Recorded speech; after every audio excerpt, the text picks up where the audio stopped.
Going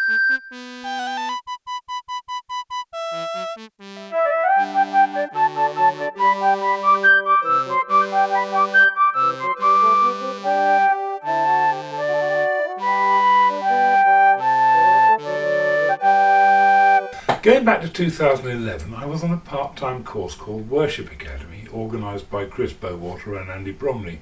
One of the values they taught us was that if you really believe God has called you to lead worship in a church band, then you should honour that calling by buying the best instrument you can afford. So I replaced my saxophone. It was an E-flat alto branded Le Fleur Alliance, in brackets, foreign, which I bought second-hand in a Hammersmith music shop in around 1972. I gave it away to a lady on the Worship Academy course who was a music teacher, and I hope it's found a good home. Sight unseen, I ordered a new Chinese C melody sax from the now defunct Aquila Sax in China. Honestly, I cannot adequately express the difference it made having an instrument in C instead of E-flat. All you alto and tenor players in church bands do consider transitioning to a C melody so you no longer have to play in horrible, horrible keys. 2 years later, I upgraded my flute from a Yamaha student model that I bought off eBay to a used Muramatsu from Top Winds near Waterloo Station in London. Tiny shop, wonderful service. They brought me all the different flutes in my price range one by one, and I played God Gave Rock and Roll to Us on each of them until I found the one that wanted to come home with me. Sadly, Top Wind closed in 2020 after their accountant was jailed for malpractice. But that Muramatsu flute is still in regular use most Sunday mornings.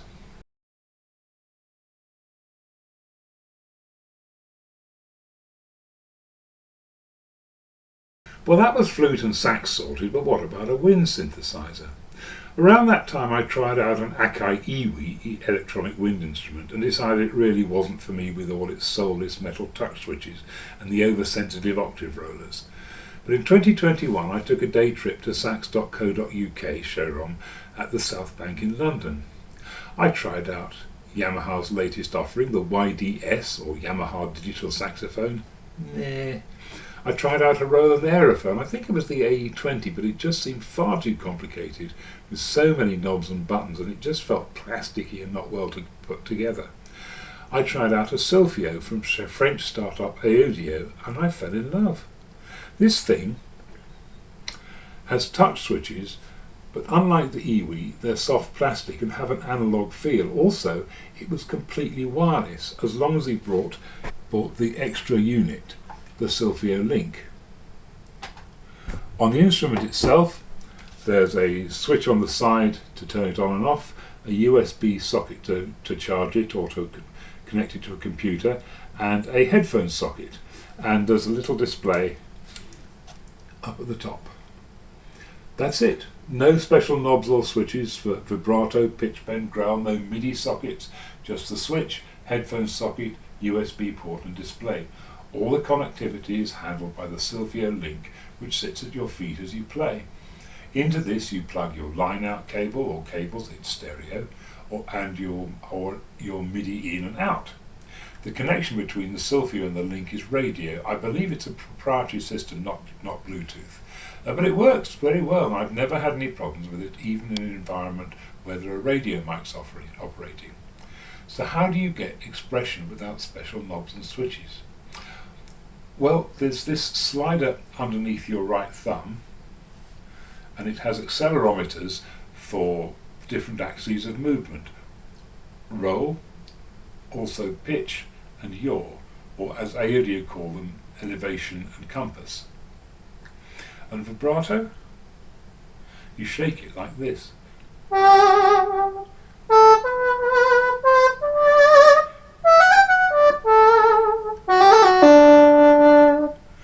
So no wires, it contains built-in rechargeable batteries, so no faffing around trying to change the AA cells and mixing up the charged ones with the flat ones. It recharges through the USB port. If and when the batteries die, there are instructions on the internet for replacing them.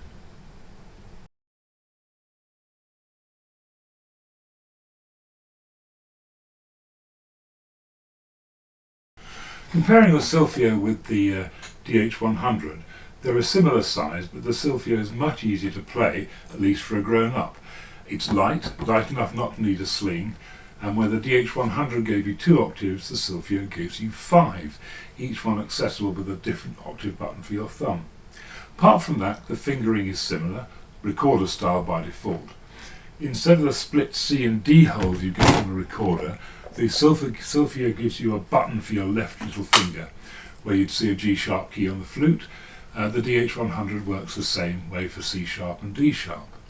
But the Sylphyo's G sharp actually takes you up by a semitone any note you play. It takes a bit of getting used to, but it's great once you do. So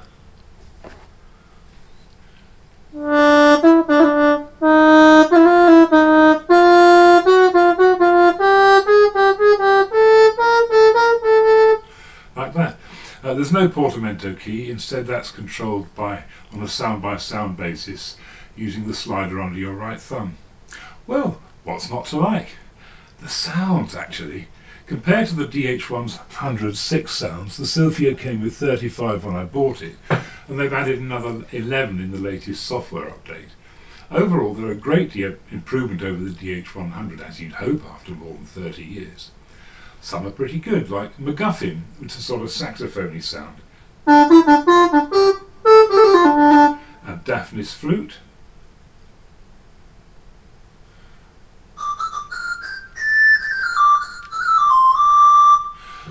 Shallow is nice too. Where's that?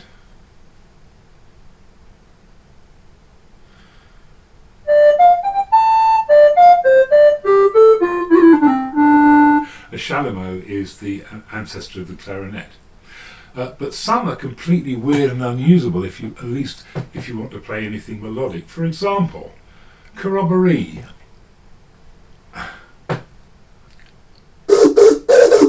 I mean, what's that? Sounds like you're playing in a howling gale.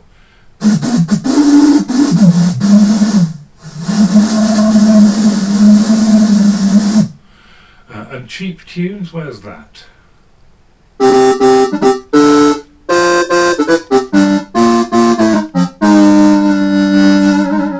Well, I suppose if you want to emulate an 8-bit video game sound effect.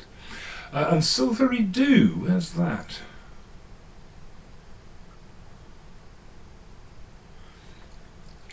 I mean, was that supposed to sound like a didgeridoo?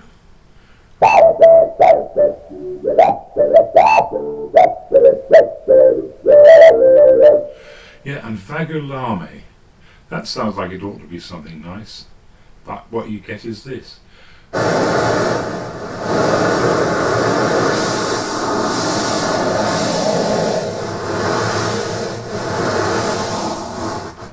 I mean, it's noise, literally noise, nothing melodic at all. There's a demo video showing you how you can emulate crashing surf. Well, if that's really what you want to do.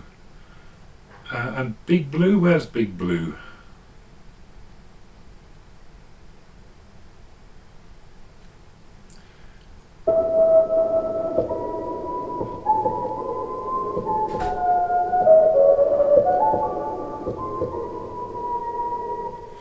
Well, that's a faint sort of musical sound from a long way off. Maybe they're thinking of whale song. Even the sounds that aren't novelty sound effects aren't really life-changingly brilliant, even though they are a great improvement over the DH100.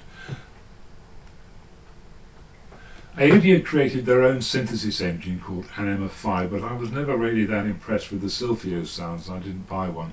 Well, the Sylphyo certainly has its place, but not really in a church band. Sadly, Aodyo went bankrupt in 2024, but they've restarted under new ownership and they're still going, which is good.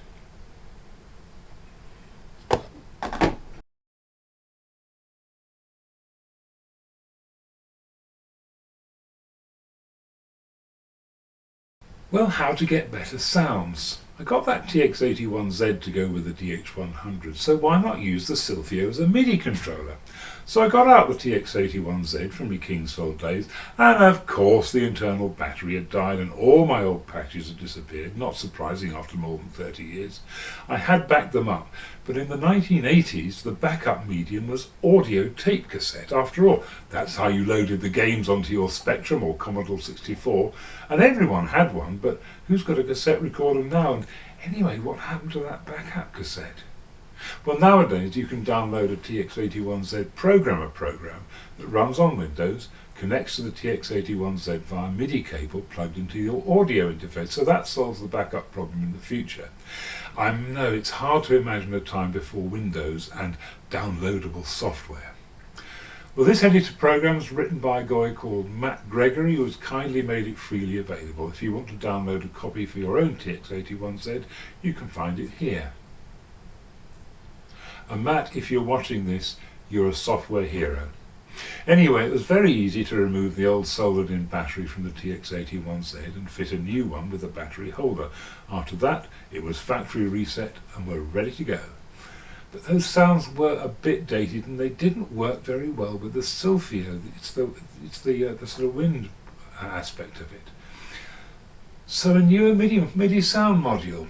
Well, Roland did one, the Integra 7, now discontinued, but that's nearly as expensive as their top-of-the-range Aerophone AE30, so if I was going to get one of them, I may as well buy an Aerophone and ditch the Sylphyo. What to do?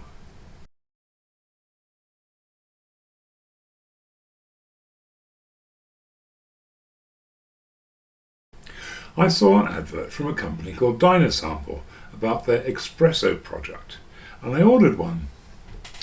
It's a very clever little box, made as far as I can tell in a shed by Ingo Scherzinger in Germany. It's based around a Linux microcomputer and has a huge number of sounds, I mean hundreds, most of which are really rather good and many are even useful. If you remember, the TX81Z came out 128 sounds and space for another 32 you can create. The XpressO doesn't allow you to edit or create new sounds, but there are literally hundreds of presets that spread over 15 banks, and you can rearrange the sounds in some of the banks so you can put all the ones you regularly use in one place. I haven't counted them because there are a lot of them are duplicates, but there are more sounds than anyone is ever likely to need. Like the TX81Z, it takes a while to start up, but a lot longer, around 55 seconds. That's not a huge problem as the XpressO is mains powered, so you can switch it on at sound check and just leave it on without worrying about the battery life.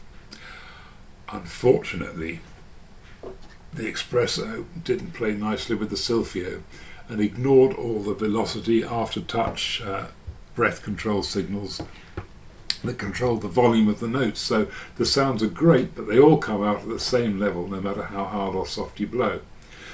Well, the XpressO is infinitely configurable, so it ought to be possible to tweak it so it does work, but Ingo never finished the manual for the graphical user interfaces, and though he's invited me, we haven't yet got round to having a Zoom call where he could try to explain it. Ingo, if you're seeing this, I haven't given up on the XpressO, but there are other priorities at the moment. And yes, I realise documentation is a drag, but why not finish the manual for that GUI? In the next video, we'll look at where things went in 2026.